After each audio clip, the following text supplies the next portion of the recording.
Let's get started. We are in the reading room. In the reading room, I haven't even checked my day off here. We're on day 122. 122.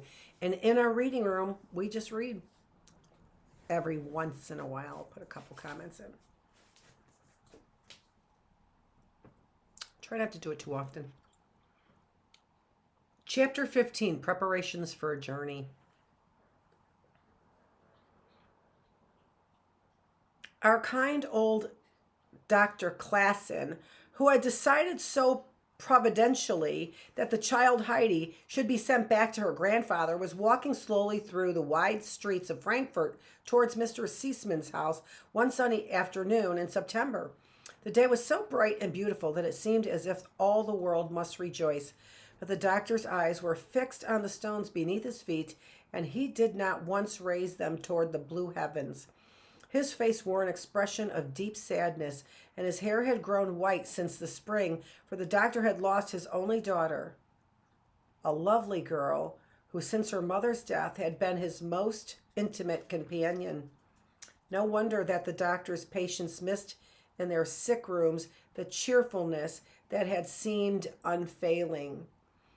At the stroke of the hall clock, Sebastian opened the door with every demonstration of respectful sympathy, for the good doctor was looked upon as the friend not only of the master of the house, but of the entire household. Sebastian's deep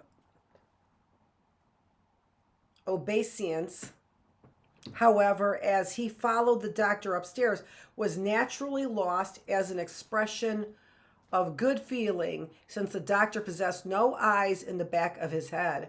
"I am most glad that you have come, doctor," said Mr. Seisman as he grasped his friend's hand.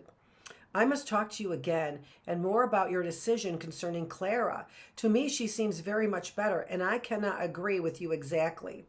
I do not understand your conduct in this matter at all, my dear friend, I must confess," said the doctor, seating himself. "I really wish that your mother were here. With her, everything is plain and simple. She sees things in their just bearings. With you, there is no possibility of a decision. You have already sent for me 3 times, and I can only tell you the same thing each time." "Yes, it must seem very foolish to you, doctor," said Mr. Seisman, laying his hand affectionately on his friend's shoulder. "But you can also understand that it is hard for me to deprive Clara of the pleasure she has been so eagerly looking forward to, the trip to Switzerland and the visit to Heidi that she has been consoling herself with for so many long days and months. It is almost impossible for me to do it." "Yes, it must be done, Mr. Seisman," said the doctor very decidedly. Then, seeing how sad and dejected his friend still looked, he added, "Consider it rationally. For years Clara has not had such a bad summer as this one. It would be madness in you to undertake a long journey with her in this condition. It is almost the middle of September now, and though it may be still fine on the Alp, yet the days are growing short and will soon be cold. Clara could not pass the nights on the mountain. She could stay there only a few hours of each day. The journey from Raggetsbad must require at least several hours to perform, and Clara would have to be carried up the mountain in a chair. In short, Seisman, the thing is impossible. I will go in with you and talk with Clara. She is a sensible girl, and I will tell her of a plan I have made for her. With the coming spring, she shall go to Ragsbad and take a course of baths there until it is fairly warm on the mountain. Then she can be carried up from time to time, and her mountain visits will enliven her, strengthen her, so that she can derive both pleasure and benefit from them, which would not now be the case. Do you quite understand, Mr. Seisman, that the only reasonable hope for your child's ultimate recovery is through the most careful nursing and watchfulness?" Clara's father, who had been listening in silence, rose now to his feet and with characteristic impatience, saying, "Doctor, tell me truly, do you see any reason to expect soon a radical improvement in my daughter's condition?" The doctor shrugged his shoulders. "Very little," he said softly. "But think a moment, my friend. Contrast your position with mine. Your child is with you in your home. She longs for you in your absence and welcomes you when you return. No lonely, empty house awaits you. You have a companion at the table, and a charming one. How much Clara can enjoy surrounded as she is by every luxury and fostering care, sheltered from so much, if also deprived from a great deal. No, Seisman, you cannot account yourself wholly unhappy, for you are not alone. Think of my house, how it is desolate. And was his habit when excited and when forced to an unpleasant decision, Mr. Seisman now began to pace the room with great strides. At last he stopped, tapped his friend several times on the shoulder, and said kindly, Doctor, I cannot bear to see you so depressed. It is not you. You must shake off this sadness and come out of yourself a little. I have hit upon an excellent plan. You are to go up to the Alp to visit the little Swiss girl and her grandfather in our name. Greatly taken by surprise at this unexpected proposal, the doctor would have declined at once had his friend given him time, but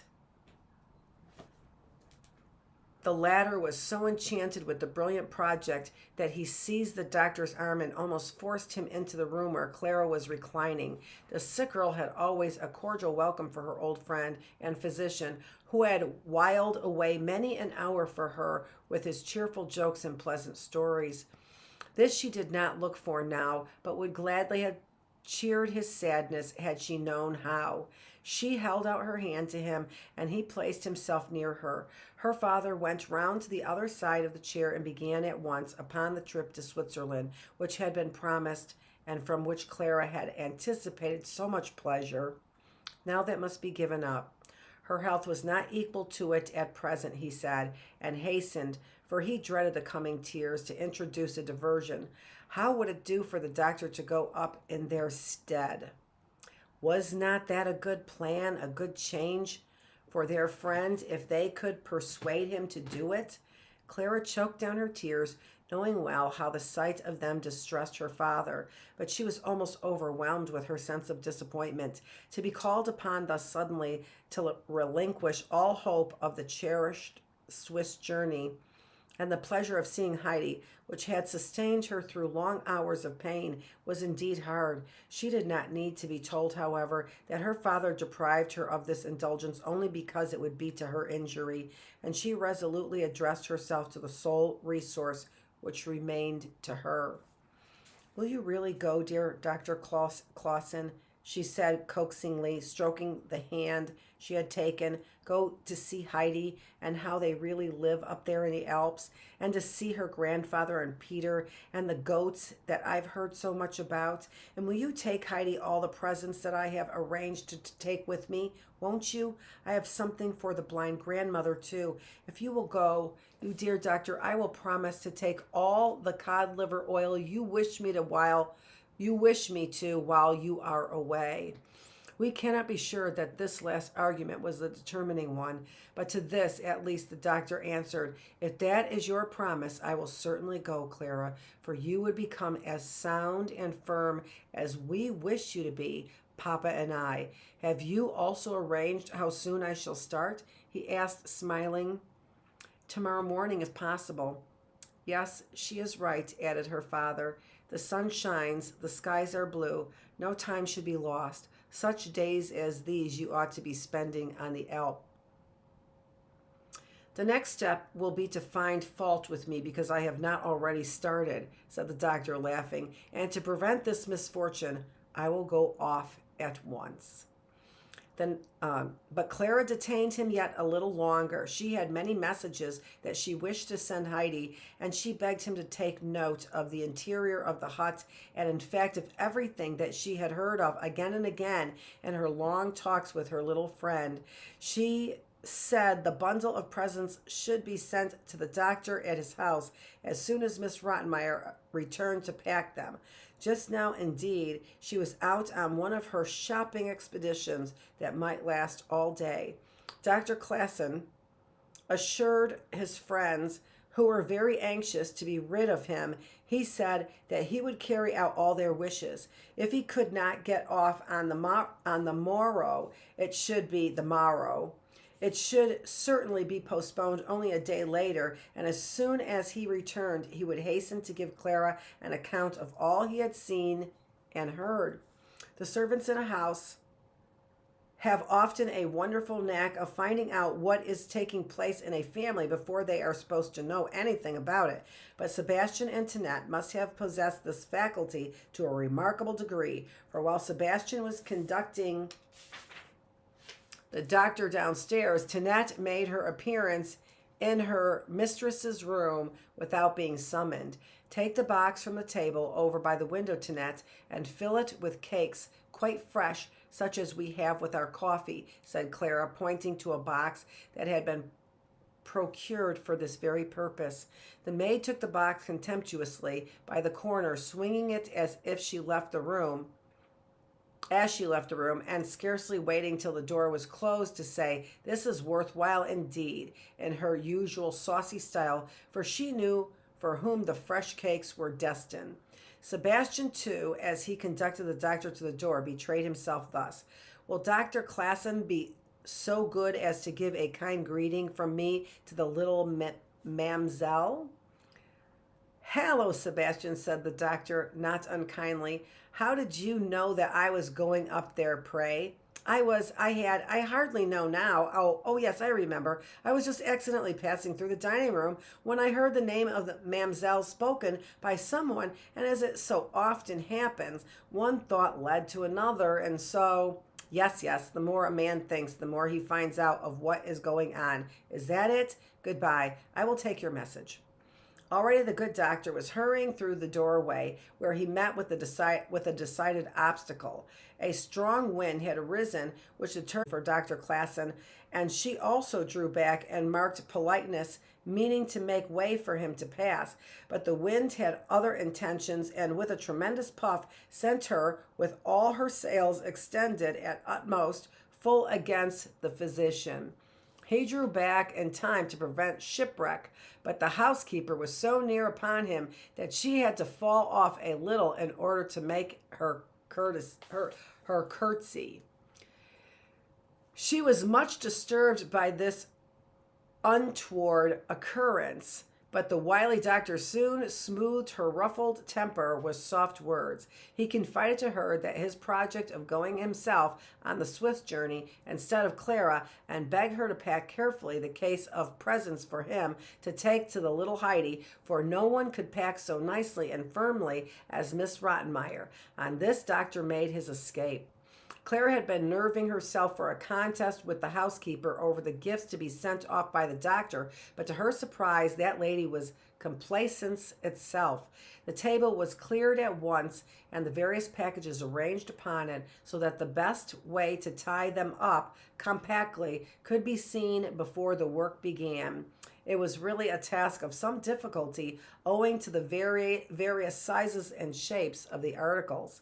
There was a long, thick mantle with a warm hood attached for Heidi to wear, instead of being wrapped in the sack, so that the little girl could walk by herself when she visited her grandmother.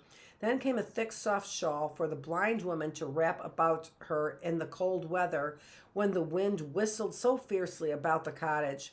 Then came the great box of fresh cakes, which also was intended for the grandmother, and following upon it a huge sausage.